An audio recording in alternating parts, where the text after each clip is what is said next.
Со карневалско дефиле започна театарот на отворено низ Вевчанските улици. Вевчани пулсира во духот на креативноста, слободата, импровизацијата, пркосот и традицијата.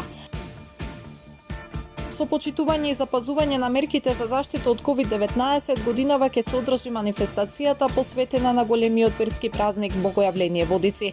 Не е предвидено официјално организирање на денот на рибарите и нема да се служи традиционалната рибја чорба.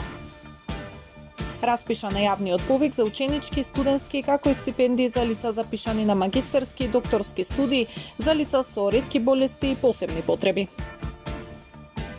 Започнува Европското првенство во ракомет за мажи, 7 за македонската репрезентација.